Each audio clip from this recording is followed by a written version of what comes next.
Good morning. It's Wednesday, April 22nd. We are in Senate Agriculture this morning, and we're starting out our day talking about H 942, an act relating to miscellaneous agricultural subjects with Section 3, unit pricing. When we were last in, we've had actually just I know it sounds funny, but an enjoyable time meeting with everyone, and it's been good. We have tasked everyone to work together to come to an agreement. From what I've been told, it sounds like we are either close to an agreement or have an agreement, and so that's great. I just want to tee up a few other things that we're going to do after this that aren't on the agenda for anybody to pay attention to. We have some language now. We've been also working with the tax department about current allowing equines, bona fide equine businesses into current use. We have a couple of different proposals that went out. We sent it to the tax department. They have their language that they would like to see as far as to move forward with that. That's on our committee page. We'll if we have some time, we're going to discuss on that. We also want to finish up our paraquat bill. We have just a small little. It's not insignificant. It's the way that we wish to see paraquat applied in for safe situation and safe outcomes. We have put some feelers out, and I think the committee is probably close to making a decision on that so that we can finish that bill up. We also have some proposed language that's on the agenda with Steve Collier, General Counsel. That's going to help with the miscellaneous ag bill, but we'll get to that later after this segment. So, good morning. Good morning. Thank you for coming back. I hope that we weren't too rough on you last time. And then you're here. So it's either with your will or against your protest. But thank you for coming. And what can you tell us today? The floor is yours. Yeah. Mark Buckett with the Agency of Agriculture, Food and Markets, Weights and Measures. Scott Owen, Weights and Measures Specialist with Data Fund. And we were tasked, I know you requested, I was off last week, Friday, to come up with language that both the Agency of Agriculture and the Vermont Retail Grocers Association could agree upon in regard to an exemption for convenience stores if this committee chooses to put one in. And we did some work, and we have language that we have shared with the Vermont Grocers Retail Association and with you folks that we are in agreement with and we're comfortable with. Okay. Okay. And I know you sent that language out. Linda, oh, there we go. Right there. Okay. That's perfect. Yeah, and this is where retail and grocers is. I placed it in where they had requested it be placed in as far as the exemption scope. So that way, basically, everybody can see it in its context. And Scott, do you want to go down through the language with us, or how would you like to do that? Sure, we can go through it. So again, basically, we're just the problem. And again, I've been going back and forth with Trish Brown, back and forth for a few weeks, trying to figure out what a convenience store was, just in case she said it did ask. So we had kind of come to the conclusion that a convenience store is kind of hard to define in real hard, concrete terms. So this was kind of the compromise to that. Instead of designing it or defining it in concrete terms, we kind of define it in general terms, and then it gives the secretary discretion to say, yeah, this is a convenience store, this is not a convenience store. So it kind of keeps us from running into that situation where maybe a Dollar General or somebody else that is not really a convenience store says, no, we meet these criteria for a convenience store. So it kind of prevents that from happening, but we also think it does a good job of providing the exemption that if the committee chooses to use it, provides the exemption for convenience type stores, and then we have the spirit of the law. So I think something that kind of not really shocked me, but I think the committee when Mark said, you know when you know, and that was so plain and clear. There would be other people that would say, well, we need to know. No, you know when you know.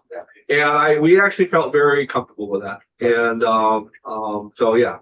So yeah. So again, just to kind of go through the actual language itself, the first part just basically describes the types of things you would typically find at a small convenience store, right? Not a gigantic convenience store.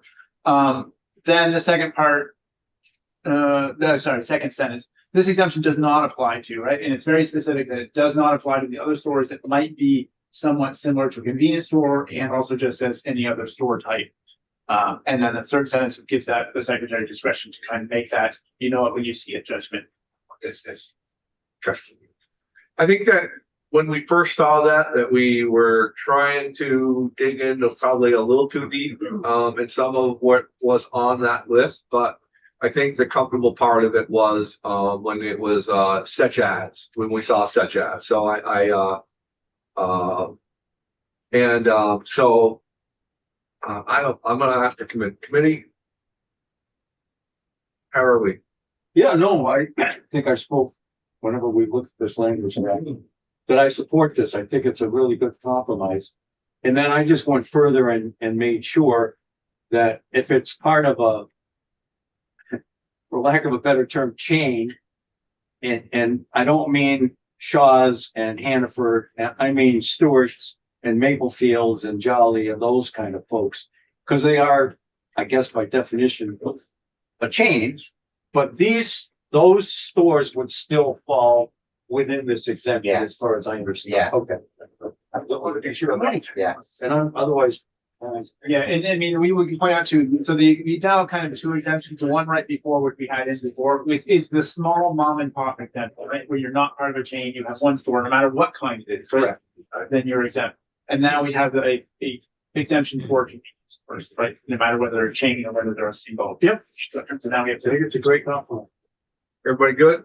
Before I pass along, everybody's good over here? Yes, thank you.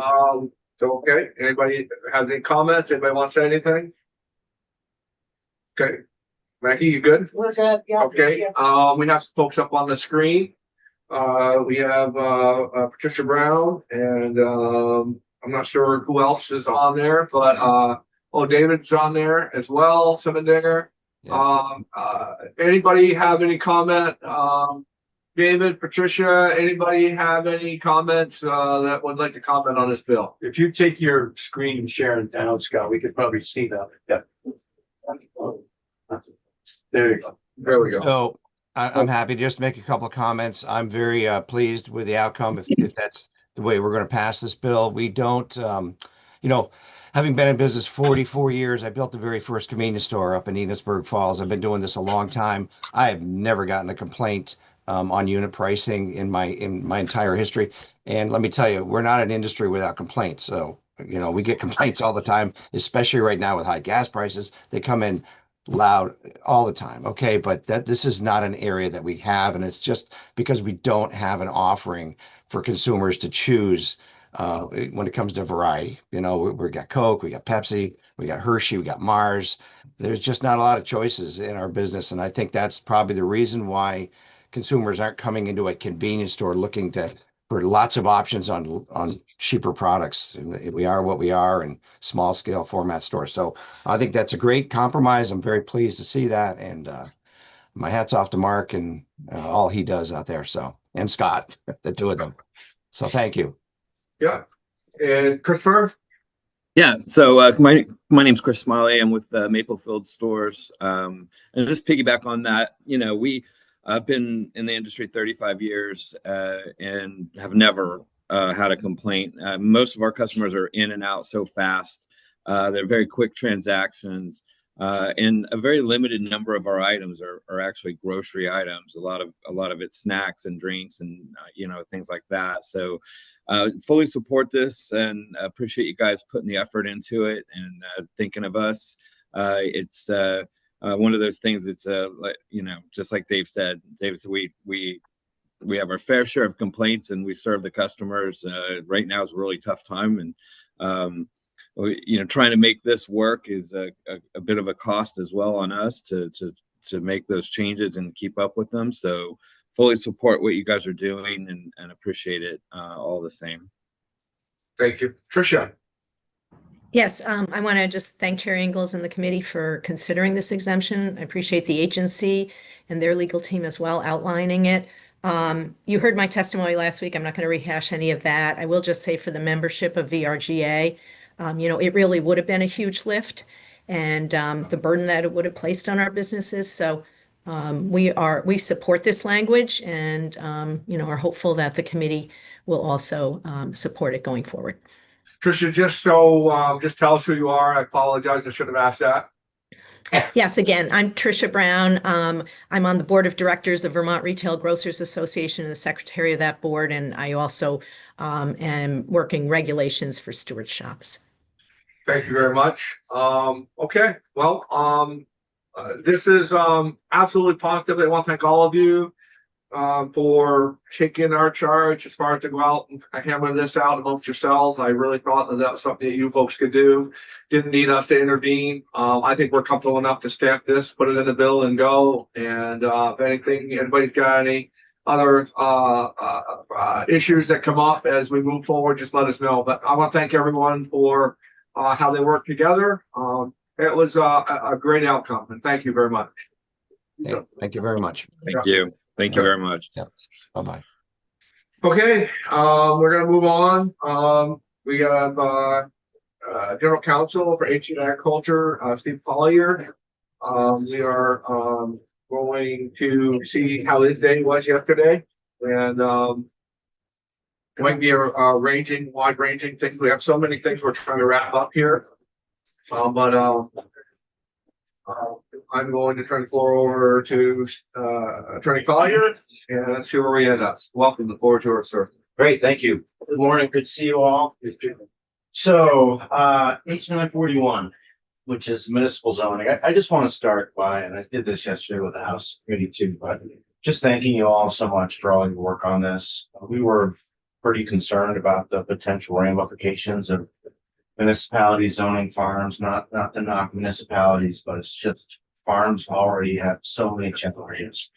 But we feel like one of the most important things we can do for farmers is to farmers need to be regulated just like everyone else, but to try to make the regulations as plain, as reasonable, and as singular as possible. And what I mean by that is not having duplicative different entities regulating the same things, which is we have a lot of just by natural design.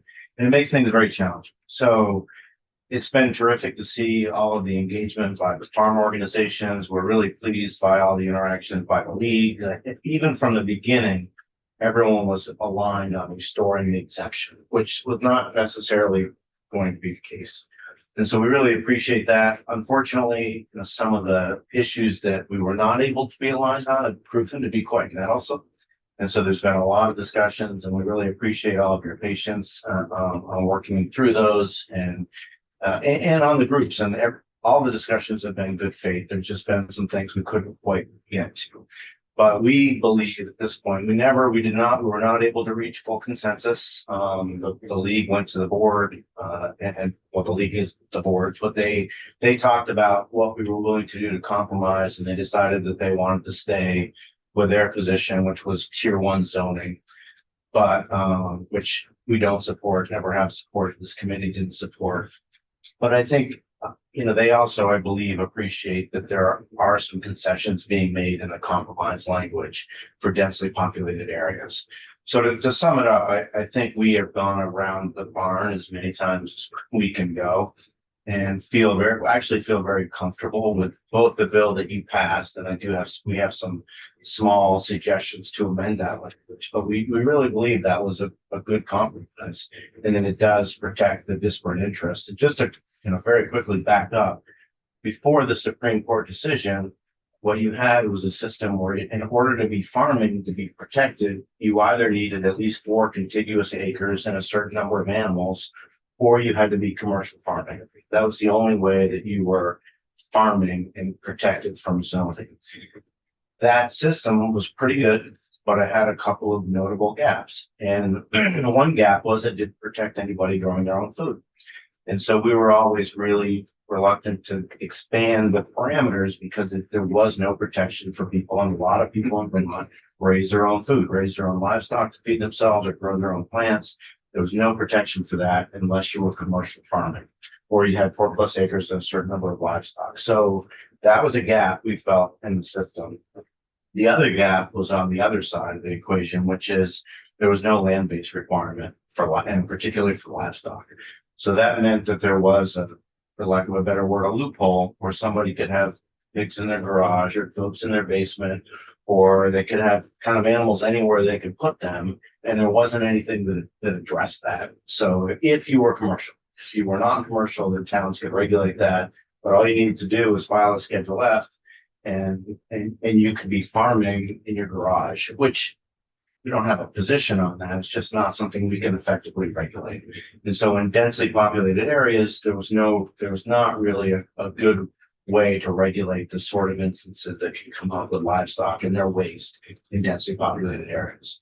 So those two gaps, we believe you all addressed very effectively, and that's 323. What's that, Maggie? We are gonna talk about, okay, Be right back. okay, thank you.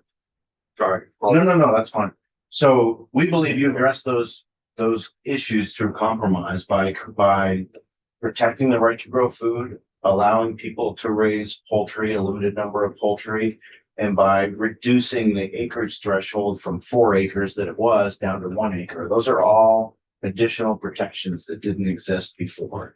And also on the other side of the equation, you created some balance in densely populated areas and protected communities where there was heavy development by saying to keep towns out of your backyard and you need at least an acre to have livestock. So we really believe that's a fair compromise.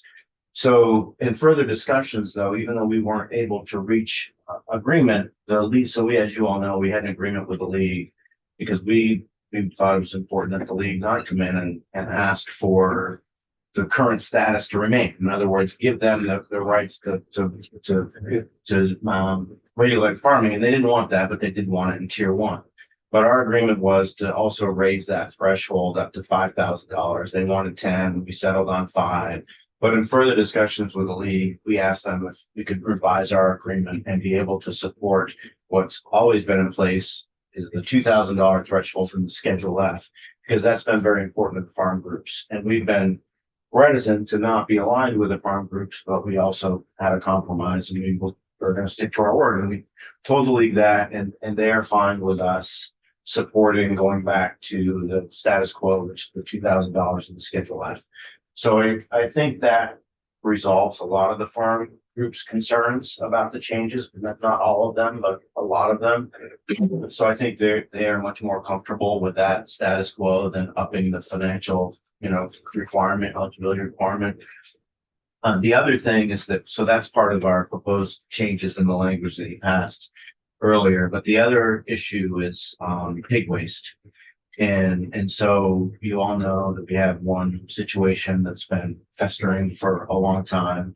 And we're reluctant to single out a single animal for livestock, but we also don't want to draft anything that's overbroad to meet the need.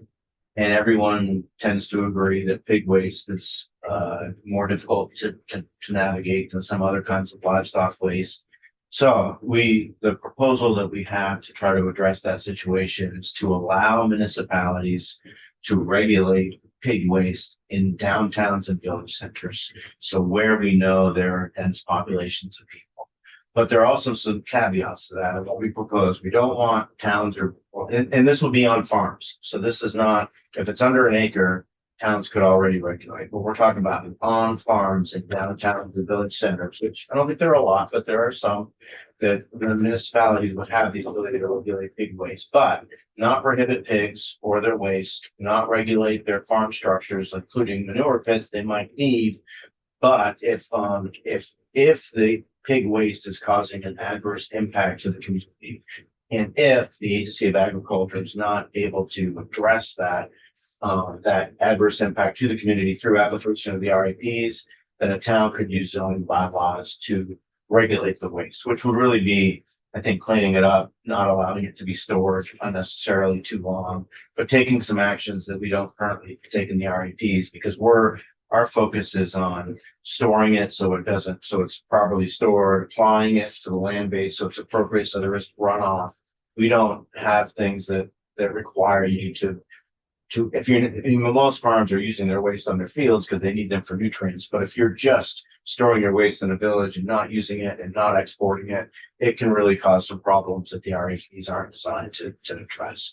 So that's the other sort of language tweak that we have. And then there's also some language, some tightening up of the language that we suggest, which is we're kind of waiting until we got to a final place before trying to tighten everything to the right amount. But there's a couple of areas in language that I think could use a little bit more clarification. So I think I sent the language over, but I have a hard copy if anybody's. Unless you've changed it again. No, why not? If you have the copy, we might as well have them. If you want a copy. I don't want to. No, Anybody want? I just want to make sure. Okay, I'll take your copy too. All right. Well, it doesn't have a draft. It just says revised draft. It doesn't have a draft number. It should, no, it's not lined. I try to be careful not to use the legislative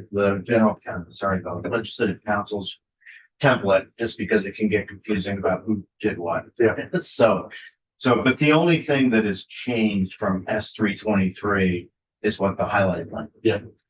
So if y'all have it. Yeah. So on the first page, you can see in the intent section, just adding the at least you already did that further down, but it's just there just to be consistent that we know that towns have not been regulating agriculture since at least 1987 and probably never. So on the second page, also in the intent section, this isn't necessary, but since you were explaining what you're doing, I just suggested we add that towns can reasonably regulate swine waste in downtowns or village centers. It's certainly not something that's necessary, but could be added. One thing so going down to D1A, so in the middle of the page where it says bylaw under this chapter shall not regulate. Yep. And that's the growing plants. That's the adding the protection we talked about, but never put in excluding cannabis. And I forgot to put that in this draft, but I think that's probably important. Cannabis is separately regulated. There's different rules that apply to it.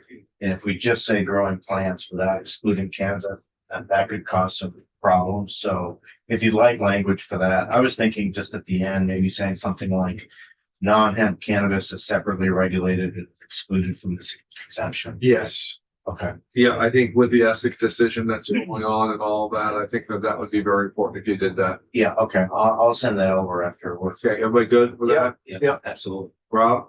Yeah, I think so. I was under the impression that it was already separate.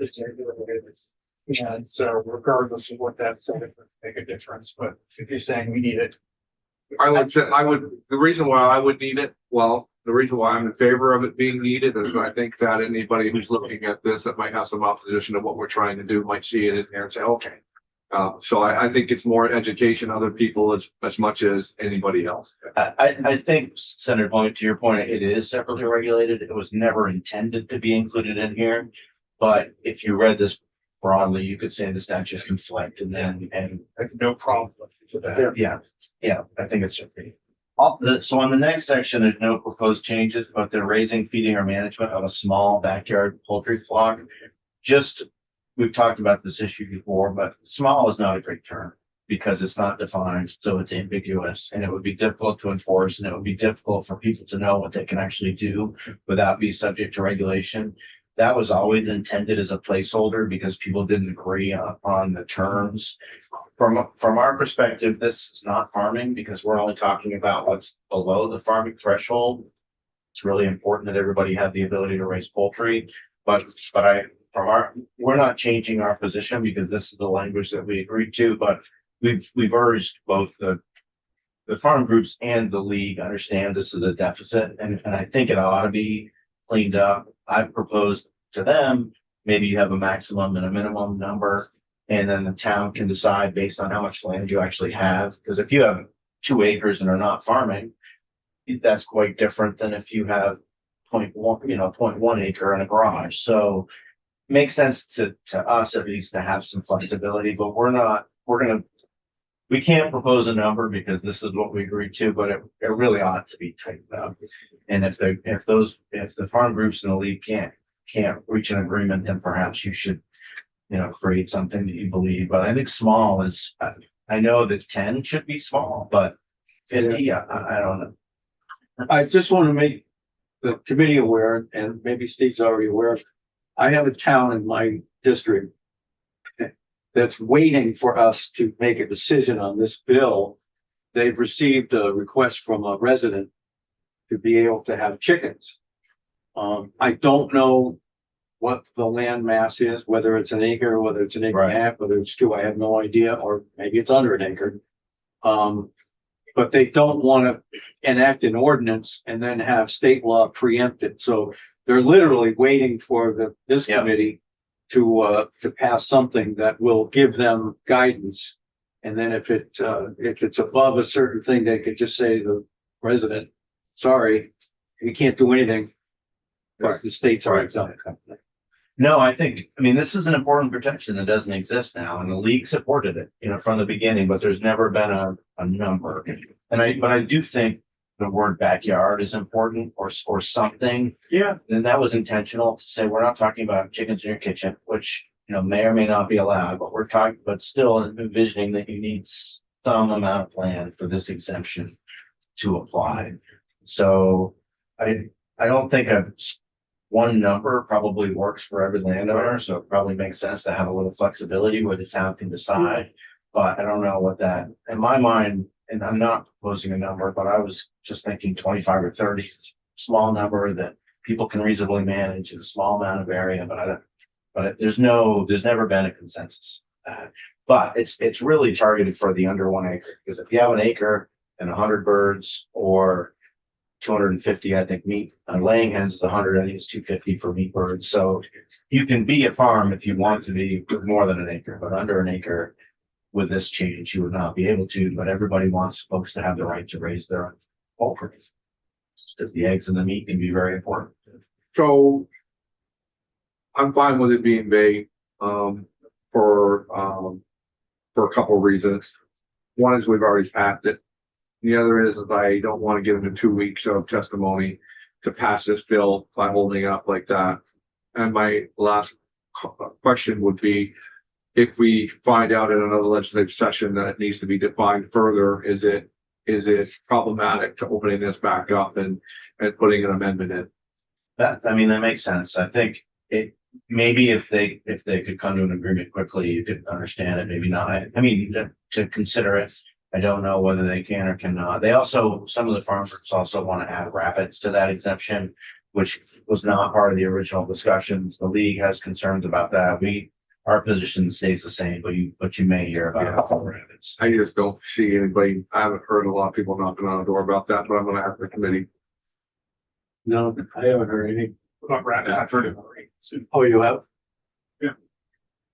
No, I meant about the size of And the flock. about the small size, I like it just saying small. Yes. It depends on the municipality. I think a lot of it, They know better than we do. Right. What small would be for them. Right. So. Yeah. I think a lot of it is management, right? Somebody's small isn't as small as somebody else is small, and it's a management of, and so It's a great point that if a town wants to work with somebody, it gives them a lot of flexibility to do that. The hard part is if they don't agree. no, I get that. The select board's for. Right. I mean, I think, the state is always being accused of overreach, and I think this gives each municipality, their discretion. So I'm with you. And so but they do get into a little bit of a row, the homeowner and the farm group, and then the agency comes in. Right? Are you the authority after that, or it's beyond that? It's If within it's the under an town? acre, it wouldn't involve Okay, us. it's under an acre, that's right, Yeah. I'm sorry. Yeah. Yeah, okay. And you don't want to be involved with that, I don't put you for that. Okay, We just, yeah. thank you for reminding me of that. I'm good with moving on. Okay. Yep. So the bottom of that page 2 where the highlight starts, this is the creation of the swine waste permissive. I don't think you want me to read it to you, but this is allowing municipalities to regulate swine waste, provided the waste is causing an adverse impact to the community provided that the municipality first gives at least 30 days notice to both us and to the farmer, so that we have an opportunity to work with the farmer to try to manage the waste so the town doesn't have to.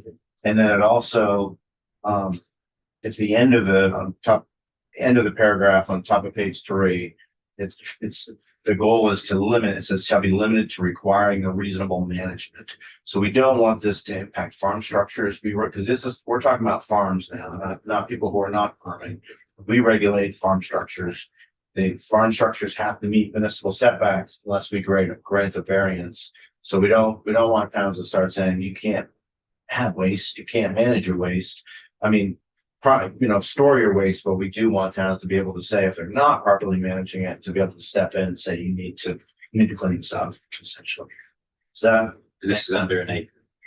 No, this No, will be this on is- farms. It's on farm. In downtown village centers and, downtown village centers and, the other one. That's it. Downtowns and village. Right, Yeah. downtown and village center. So that's, So I do have just, and not to zero in on the municipality we're talking about, even though we all know what municipality we're talking about.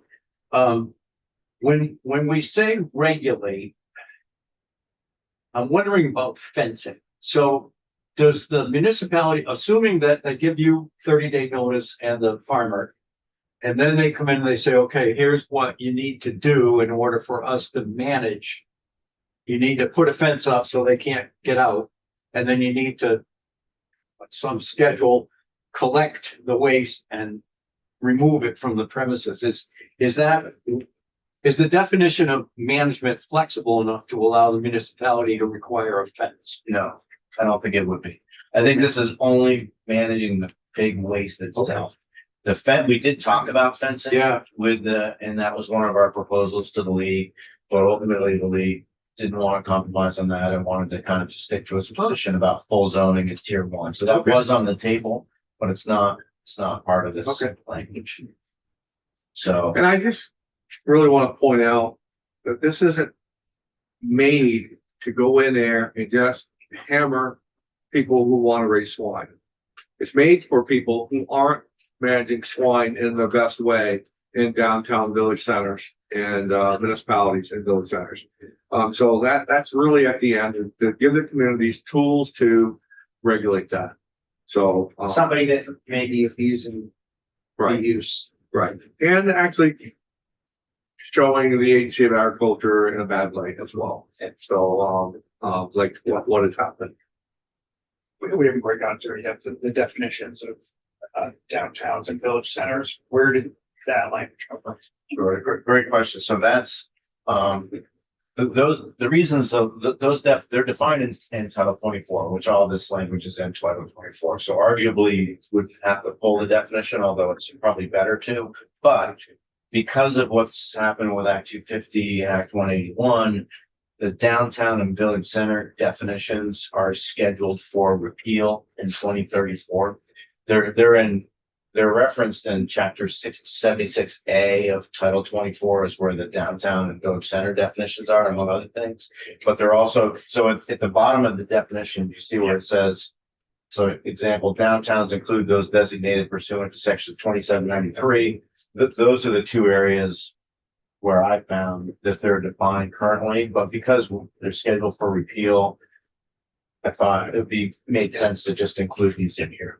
And so, but they are supposed to be, currently they go through a designation process, but under Act 181 in the future, it's part of the whole Tier 1A and Tier 1B, but this would be restricted to not plan future growth areas and not, new town centers, but to these specific things. So that's why the definitions are included in there. Just before we get to so on page 3, at the bottom of the page, you see accepted is stricken. That's a change. I just missed that before, but accepted is a remnant of the accepted agricultural practices, which kind of led to this Supreme Court's confusion. And so we're now defining it as farming and not accepted or required agricultural practices. So I think it just makes sense to strike that word out of there. Sure.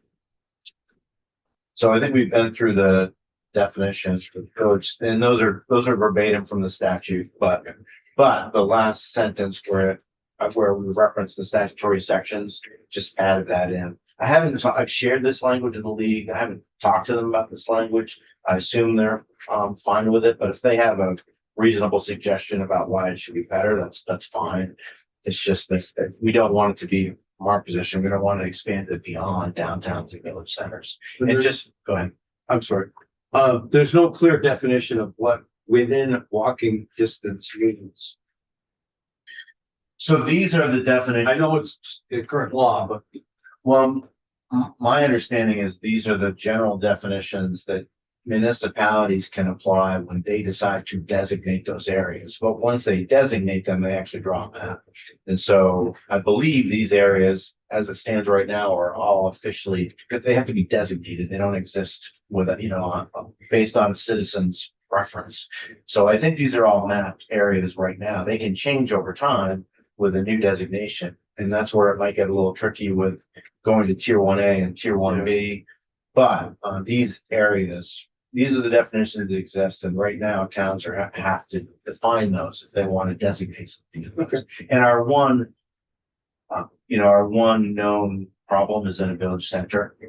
So that's, we might have gone with, because village centers can be quite rural, but there's still, a lot of people around. We might have preferred downtowns, but village centers are part of it. but generally smaller than a downtown. Sure. Right. But I didn't know if it was 1 mile or a mile and a half or two. I don't know what walking some people walk 5 miles a day. Some people have trouble getting from here to the door. So I think they mean walking distance of someone like me who's tired. Okay. Which reminds me, I neglected to say, I can't believe I almost did this, but when you talked about, when you see it, you probably all know that one of the most famous US Supreme Court quotes is almost identical to that, but it was discussing pornography. Yeah. And it was, I know it when I see it. And it was from Justice Potter Stewart, but I don't know what to think about this committee that you were like so pleased by a definition that's almost exactly the same. I wondered about that too. Yeah, when Mark mentioned that. As soon as I heard that, I'm like, wait, that's. Well, I got away with it. It left a impression on me, so. It does work, and it's true. So on page 5, 2/3 of the way down, you see that the yellow language just reverting from the 5,000 back to 2,000. On page 6, this is a small change, but it's an important one that should have always been there and just wasn't. The whole one contiguous acre. We got to remember we consider a farm all of its parcels. So a farm may have 50 parcels or 300 parcels, but when it's part of the farm, all of that is part of the farm, regardless of whether it's 1 acre or not. So all of our definitions in the RIPs are defined as on a farm, and the 1 or 4 contiguous acres means a farm needs to have at least that, but it may have many other parcels that are less than that. But that's important because a farm may have 30 acres where it's growing produce, but then maybe it rents a half an acre in town for its farm stand, and that's still part of the farm. And we don't want that half acre to be subject to a building permit just because it's only half an acre. So adding in that language on a farm, that's how, if you look at the other definitions, that's how they all are. And that was just an oversight to not have that there. But want to be clear that the farm means that, and once a farm is farming, all of its land is subject to the RAPs. On the next, on page 7, this a lot of language, and I wish I could do it differently, but these are all the eligibility criteria for the RAPs, and they're all ORs. And so when you have an OR, that means if you meet any of the criteria, you're farming subject to the RAPs. And that's always been how we've applied it, which means if you file a Schedule F, everything you do is farming, whether you have pigs or not. But we're trying to, for the 1 acre and for the under 4 acres and the under 1 acre, we're creating different distinctions for livestock. So it can't just be an OR. So all of this language is just intended to say, if you're talking about livestock, and if you're either on less than 4 acres and the agency says, yes, you have enough land, or under 1 acre, and the town can regulate you're your livestock has to meet this specific exception in order to have your livestock subject to the REPs. So you might be growing strawberries and you might be a farm, but if you've got livestock on less than an acre, that livestock is not part of the farming activities. So it can still be regulated. So I do this differently if it wasn't in a list of ors, but because it's in a list of ors, just that this needs to be tightened up to make sure you can't with livestock, you've got to meet your own criteria when you have less than 4 acres. Didn't say that very well, but does that make sense? Yeah. Oh, yeah. Sure. Very tolerant. So the next section is section F, where again, just restoring the schedule F exemption that because of our revised agreement. Then on G, there's just that adding back in again on a farm with, so it's clear it's the farm, not a single parcel of land that we're referencing. And that's it. Any questions? You know, what, one of the past 2 years. I'm just trying to figure out, does that mean they didn't file 1 year and like at all? Or I'm just trying to understand what that means. Schedule F you're talking about? Yeah. I know it's current law, so we're not necessarily changing, well, it is now, it's highlighted, so I guess it's part of the suggested amendment, but So I would just read that as with your last 2 filed tax returns, at least one of those 2 years you filed. That wouldn't, but so whenever because you don't file until you file. So I would, if it's 2025 right now, I'd look at your returns you filed for 24 or 23. okay. Did you file a Schedule F in one of those years? Yeah. Because it says past 2 years, so I don't think it's meant to be prospective. But keep in mind that if someone is starting to begin farming, they can submit a business plan that shows how they're going to meet the RAPs. We will enable that as long as they have a valid business plan to do it. That makes sense? Yep. You know when you see it. Ready? We're Good? Yeah, very good. Okay. Thank you for that. The other thing, if you would stick around for a minute, you're done. Yeah, of course. It's Maggie's, Oh, then no, then. the we have been working, something that's, surprised me that we've gotten to, as quick as what we've got to. We've gotten taxed to, work with us as far as to, get equine into current use. Taking the 2 columns that they've had and moving some items from one column to the other to let them be part of current use. I think we have some language here. Linda, were you able, where did that language end up? Or was it just an email or did you post it? I did post, is this for H942? It is posted. I see under Bradley. Under Bradley, okay. So it's draft H942, draft 1.2. Is that the one right there? Okay, Yeah. here it is.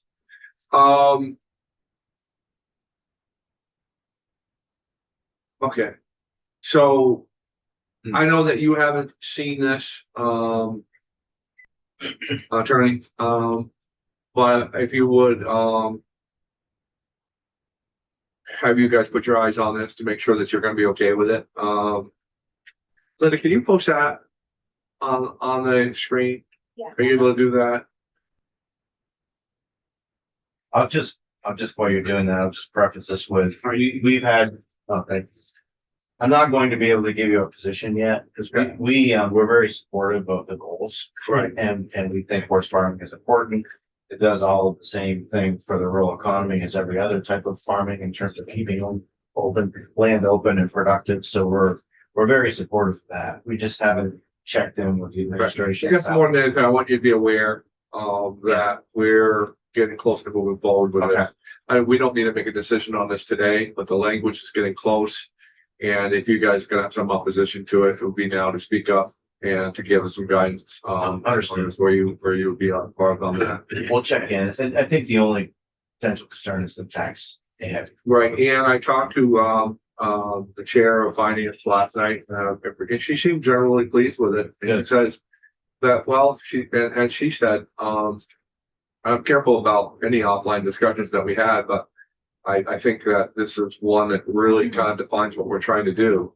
She says there's two types of horse owners, wealthy ones and poor ones. And she says this is going to protect the poor ones. And I think that she's right. I think that people that are really trying to make a business in this equine business, that this does give them farming status. So I'm so far I've been happy with it. Yeah. And again, would be interested to make sure that we're not getting ahead of the agency. Well, I appreciate that. And the policy goals, we are absolutely aligned and think it's a good change. I'm just not sure what the other side of the equation. And so then I'm going to switch to Maggie. Just tell us who you are. Yeah, so Maggie Lenz with the Vermont Equine Industry Association. Sorry, the name's a little long and I sometimes get it wrong. Representing them in the State House, and I am just seeing this language now and processing, so I don't have feedback on the specific language. So I'll say the same to you. We'll bring take you the back language. feedback by tomorrow. Yeah, take the language and make sure we're good, and if there needs to be any changes that the committee can agree to and tax can agree to and all of that, know that this I appreciate what you have done as far as putting your language forward. I took your language and then your email actually, so they could see your thought process and where you want it. I sent it to tax, and this is what they could live with. Yep. So we appreciate it so much, and I also will submit with our feedback the results of the survey that I've been talking about for a while. And just to give you a little bit of background, so this is something that Heidi Krantz, Mindy Hinsdale put together by doing this painstaking work of trying to locate. It's not that easy to really, locate where all these farms are. They sent a survey out to about 190. They got like 63 respondents. In that universe, only about 29 seem to meet the 50% income threshold. So we do think it's a more narrow. I think that is a very good, I think that because you are a lobbyist, that number needs to be said to the chair of finance. Yep, will do. Okay, Absolutely. so that they know. Yeah. We don't really have a fiscal note on it. Yeah. So if we could relate to it that it's a small number. Yep. So yeah, that would be very helpful. Yeah, your point is. Yes.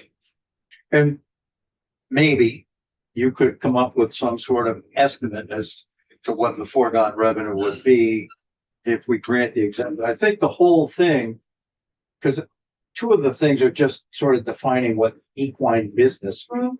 But the last part of this, which is on page 3, is what, and we went back and forth a lot in terms of, equine farming means raising, feeding, management of 4 or more equines owned or boarded by the farmer. And then the activities would be training, showing, providing instruction, lessons in riding training, and the management. So I think it captures what we were trying to do. And if it's 29. And, of these 29, it's not that they don't already have some land in current use, right? What we're looking to do is to just expand that a little bit, like the structures that are used in real equine farming operations. Doesn't sound like there's going to be a big hole to fill. I'm hopeful that it doesn't look like it. I don't want to say that with absolute certainty, but it's. And I don't mean to put you on the spot, but. No, but it's important.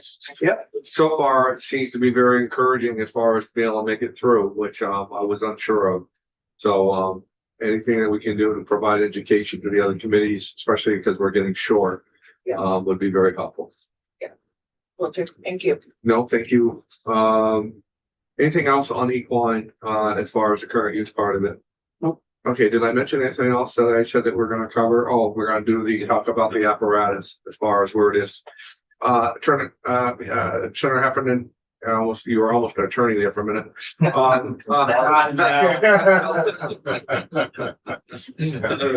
3 in the room. Senator Heffernan, we had talked briefly because it wasn't on the agenda, and just to get anybody who was tuned into us. where we were, I want to finish up this, paraquat bill. And the last thing that we had left was the apparatus, of applying it when it wasn't hand sprayed. And we had heard that, and correct me if I'm wrong, we had heard, 36 inches. Maybe we'll go to 38 inches or 40 inches, of not to be any taller than 14 inches. To be sprayed in, not windrows, but in strips or whatever we have. So, you remember the testimony from, and he hasn't gotten back to me, but I think we know enough of it to move this forward, to understand why we want to see the language, so that we aren't putting something out there that we believe is unsafe and dangerous to anyone. So, can we pound this language out right now? Yeah, I was, the southern orchard is the one that was 32 by 14. Is that what it was? 32? 32 by 14 is what I recall them saying in their testimony. So it's like, yeah, maybe a little wider. You know, I mean, 36, 14 Yeah. by a farm apparatus that isn't no longer than 36, that doesn't leave a strip any wider than 36 inches and not to be applied of any higher than 14 inches. Yeah, I've tried to do some more research on that, could not find a guide to say this is how the standard use of spraying this is. So, you know, and Bill didn't get back with us, which is unfortunate, but Does everyone in the committee believe that we need to even have that in there as far as an application method? Boy, I kind of think we do. And the reason is a little bit of Senator Plunkett's experience. You know, I think if we, and also we're trying to narrow it. We're gonna, like I said, we're trying to narrow it so it doesn't, you know, the use of it isn't up in the air or anything Drifting, like that, right. drifting and I really want, we're kind of serving two masters, obviously, and trying to satisfy two people. So, but I think if we do the application, everybody that we talk to, that's how they apply it responsibly. I think if we do that, good. That's my. Any other more comment on that? I just find it hard to believe there isn't a standard already from the manufacturers of this farm equipment. well, our chair used to apply chemicals and it's. I think there is a standard. The Call it 50-foot boom. the applicators can be, you Yeah, know, we used to have only 8 to 10 foot and now the farms are out. now they're 100 feet. Yeah, Yeah, they're 100-foot booms. When I was doing it, it was 50-foot booms. Now they're 100-foot boom. okay. So So, being that we're dealing with this, that we ban the product from any other use other than this, I agree with you, Senator, that it will narrow the use. So we're showing the public that, yes, we know it's bad, but yes, the people that are using it need a runway long enough to find other stuff to use. But when they use it, it's very limited, very small footprint. Sarah Plunkett? Yeah, I think we need some sort of, So I'm gonna ask you to shoot, I'm gonna ask you to write the language and send it to Bradley. if you that's the could. problem, is I don't know exactly how it's applied or what the term. Well, let's pound it out. Yeah. Let's get you the language and then have you, or I can forward it after or whatever, but I can make a phone call to the Addison distributor. I can't remember the name. Oh, yeah. Yes, and Okay. and they, okay. Yeah, that would be helpful. Oh, yeah. Because my only other concern is, as soon as you put it in the statute, who's going to enforce it?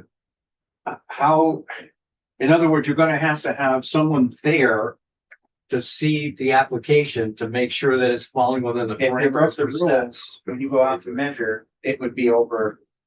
And it- So we have Attorney Collier here. So this is what we're wrangling over. We're all set on this paraquat bill. And so most of the people that we are talking to are hand spraying. But we did have one person, and I'm sure there's more than one person that's using an apparatus that's 32, that's putting a strip down 32 inches long and no higher than 14 inches. And so we want to, as you've heard the committee, their desire is to put some restrictions on an apparatus that is going to apply paraquat. And that's the language that we're trying to get to. And that's the only thing we have left to get there. And so you heard Senator Collibore's concern is, are we getting into something that's going to handicap you folks if you go into, Yeah. you know, so that's where we're at. And maybe you might have something that you want to add to it before we nail this. And I know you guys aren't taking a position on paraquat, but you are the agency that's going to be designed to Paragraph be regulated. right. Yeah. And where we are with the bill, so that and you may be very well aware, but anybody else is listening, is that we are pretty much on the House versions of the language where we are going to ban it immediately, except by permit by the agency. And then by 12/31/2030, it will be fully banned. Now we're just getting down to what plants that we're going to use it on, which is fruit plants and apples. And then now we're down to the application method, which again, I just kind of went through when I first spoke. So that's where we're at. And we're ready to get this bill out of here with this last addition to application. I think it would be prudent if you had, I don't think you've talked to Steve Donnell, the division director of plant industry yet, but I think it would be worth talking to him, and I can put him in touch with one of you, or Yeah, he could come in, whichever you prefer. But maybe if we could have so Steve, you're gonna reach out. Yep. Oh yeah, we have time tomorrow. Let's get Steve Donnell in here tomorrow. Yeah. And maybe even I don't know if we need Bradley to come sit here through all that. I think when it's all said and done, we can write the language. You be comfortable with that? Okay, Steve might have to appear remotely because he's got a family issue, but that's fine. yeah, it's okay. That's fine. Okay. Okay. And then anybody else within the agency, I gave you the rundown of the bill of where we're at with it. I'll So, talk to Steve and okay. make sure that, I assume he can come in tomorrow, but we'll Okay. fine. Hopefully, yes. Okay. Are we good with that? Okay, let's go back just 1 second to two parts of the language that we're talking about. Now we're talking about language. Back to Attorney Collier's language that he's gone down through. Are you gonna get that to Bradley? Do you And want? yeah, and I can put the cannabis language. Yes, would you do that? Sure. Okay, so Yeah. we'll finish that up. The language on equine, as far as getting on that, I can, Senator Plunkett, would you let Bradley know that we're good with that? Okay, hold on. Could I just comment? Oh, we're gonna wait on that. That's We're right. talking about that tomorrow. Would I be able to speak with Bradley really? Oh, absolutely. Or- Absolutely. We're gonna wait on that. So never mind that. I got ahead of myself. So I think it's fine, but I just need a moment. I got ahead of myself because we're waiting for all of you guys. Yeah. Thank you. So No, I we'll backtrack appreciate on that. that. So I'd like to just give everybody a schedule here. I'd like to have a pretty good idea about on Friday. I'd like to have as close to what we can have all of our bill language wrapped up so that early next week we can start voting this stuff out. I don't know why we can't go boom, boom, boom, boom, boom. And I think we're that close unless you guys, feel otherwise. But I think we're really, really close. Okay. Everybody good? Anything we're missing, guys? I think so. Yep. Should I tell Bradley that you'd like that to be incorporated into the draft like that I sent? Please. Okay. Yeah. The only other thing we're talking about language, we pretty much have decided, let's not forget about the language that we're gonna do with the foresters. With the exemptions on that.